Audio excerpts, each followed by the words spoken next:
Hey everyone, today I'm going to show you one more piece of evidence that totally falsifies evolution yet again, and how our model far better explains the data.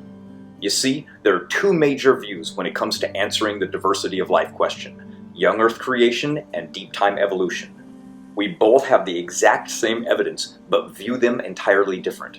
So I ask you to set aside emotion and just look at the data, what it shows, and make up your own mind based on the evidence and nothing else.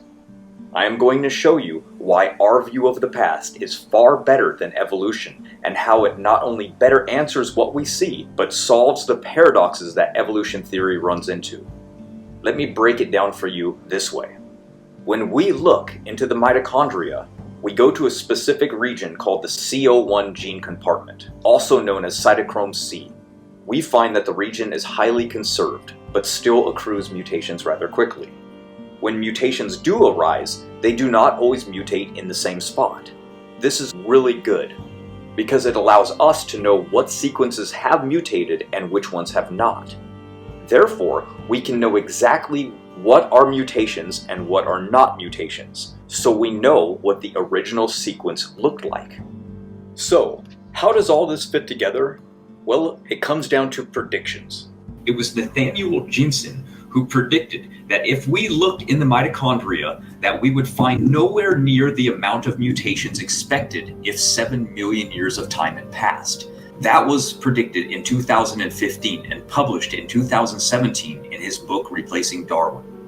So the predictions were laid out and in print. Now it was time to test which model made the best prediction. Over time, mutations build up in the mitochondria. If deep time evolution is true, then we would expect to find the mitochondria completely saturated in mutations. If young Earth creation is true, then we would only find a few mutations. This is based on how fast the mutation rate in this region is, and we would expect to find 21,457 mutations would have built up in this region over that amount of time. This means we should find complete mutation saturation of 12,000 mutations in the mitochondria. We are not even remotely close to equilibrium. I decided to run these same numbers on a highly conserved region of the mitochondria called the CO1 gene, and I got the exact same results. Nowhere near the amount of mutations have occurred and nowhere near mutation saturation. We find a fast mutation rate and few mutations. This can only mean one thing: young Earth creation is true, and the genetic evidence supports this. This was discovered in 2018 in the Rockefeller University study that showed clear genetic boundaries.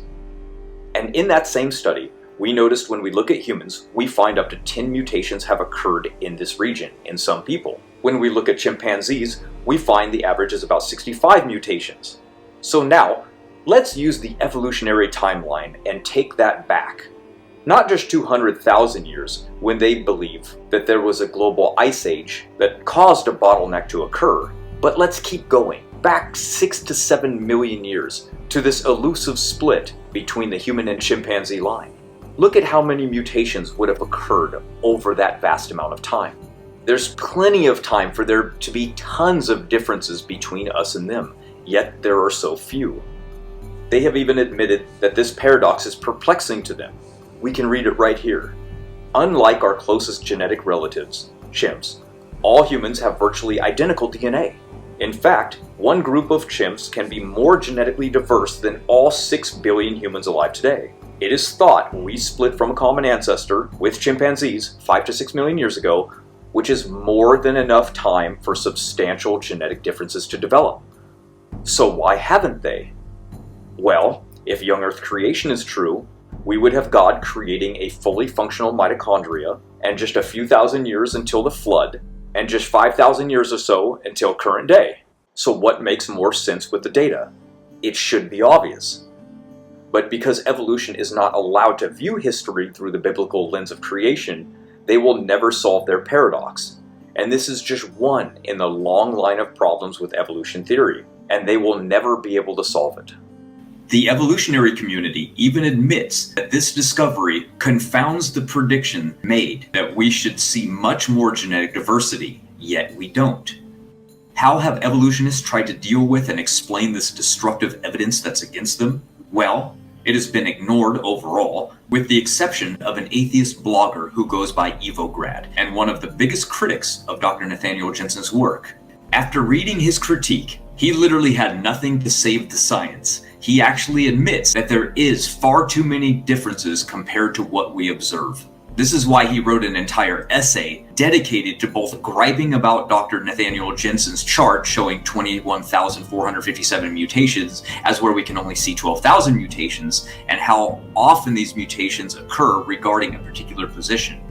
This is how desperate they are. Not only did he miss the entire point of why Jensen put those numbers on the chart to begin with, because it is not that we should see that many mutations. It is the fact that Jensen says that many mutations total should have occurred over that amount of time, and that it is clear that we would find mutation saturation. Not that we would find 21,457 mutations when looking at the mitochondria. This is what you get when you have critics who are emotionally responding to something because they are dead set against it.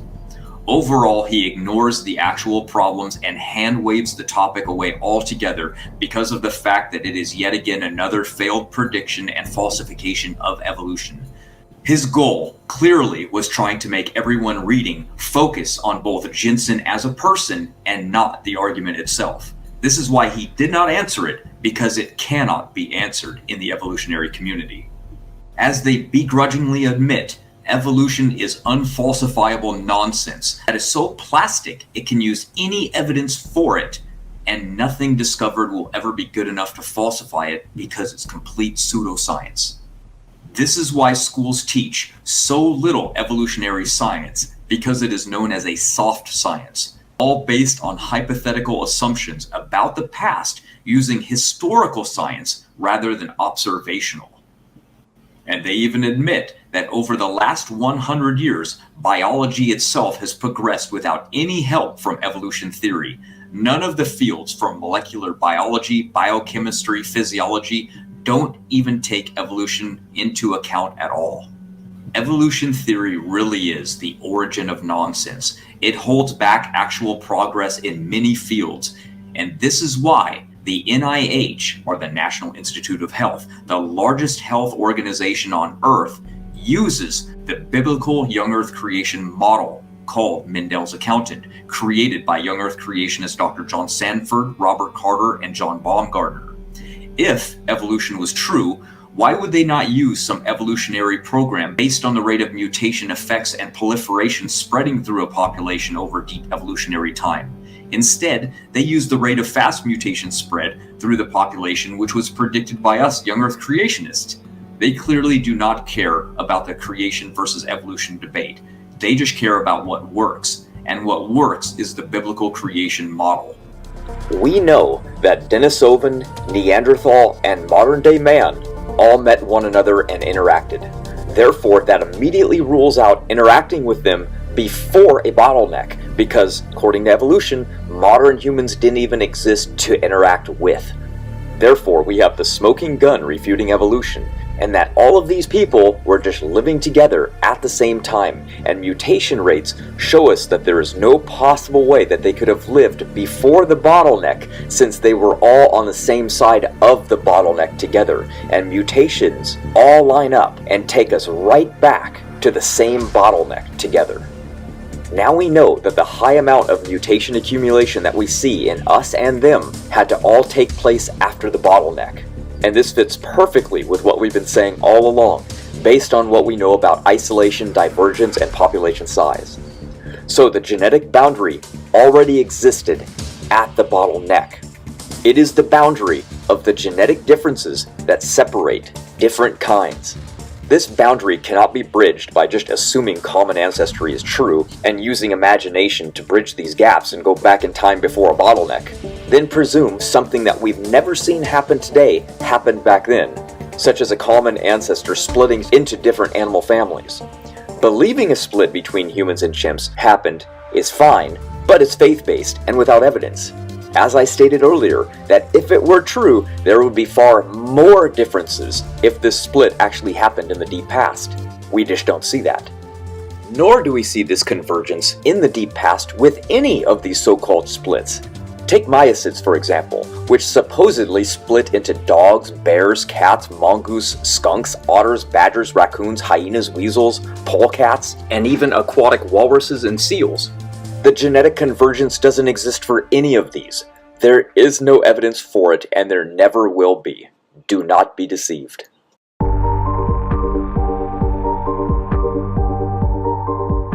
So again, even if this evolutionary scenario of common ancestry was true, there would be no way of proving it, since there is no possible way to connect ancestry to anything past a bottleneck event. And even they were forced to admit that a global bottleneck genetic reset had to have occurred. So they are stuck ever being able to prove common ancestry because of it. So they had to save their dying theory by invoking something else that also destroys their theory. That's evolution for you. So, what has genetic testing using DNA barcoding exposed in the last 5 years? Well, it has validated the young Earth creation position of independent lines of ancestry with genetic boundaries that should not exist if evolution was true. It also confirms scripture, which states that a global bottleneck happened, even killing the aquatic life on Earth. Evolution never predicted this, and originally stated it did not happen. When the undeniable genetic evidence finally confirmed that it did, they went looking in their own made-up fossil record created by an atheist with an agenda, and they found nothing. The absence of transitional fossils that should be everywhere in the fossil record, if it was true, is another telltale sign that the story is another myth based on imagination and lies. We see fast mutation rates, low genetic diversity, independent lines of ancestry with genetic boundaries, and biological evidence of a global bottleneck inside of all life on Earth. All of this only points to one conclusion: the young Earth creation biblical model of ancestry. There's no way around it. So the case for independent origins versus common ancestry is really a dead issue. The sad part is that people think evolution is science, and it's not. It's anti-science, because it doesn't allow competing theories. It is also unfalsifiable. It also doesn't make predictions, even on mutations which the theory is based on. And it can't even predict what anything is going to evolve into because the theory is so plastic that they will just say, well, anything can happen. The only reason it hangs on is because it's protected by law. It's sad that kids will only hear one side of a horrible argument, the side that is nothing but a made-up lie invented for an agenda that tells them that they are related to the very strawberry that they are eating for lunch. Imagine that. There's a reason intelligent design isn't taught in our learning institutions. The legal staff of Freedom from Religion Foundation, a church-state watchdog group, has had remarkable success in convincing many institutions, such as school boards and town councils, that they are breaking constitutional law when they sponsor sectarian activities. That includes intelligent design. When the authorities can't be convinced, Freedom from Religion Foundation sues, and it wins more often than not. If you want your kids to learn real science and want to get young Earth creation taught at your local school, then look no further than Curriculum in Crisis. My book was created for one reason and one reason only: to get your local public school to teach a better model than evolution, one that better explains the genetic diversity of life we see on Earth today. This book will teach you how and why it's so important to get biblical creation into your local public schools so kids do not grow up believing a lie that ruins their minds forever.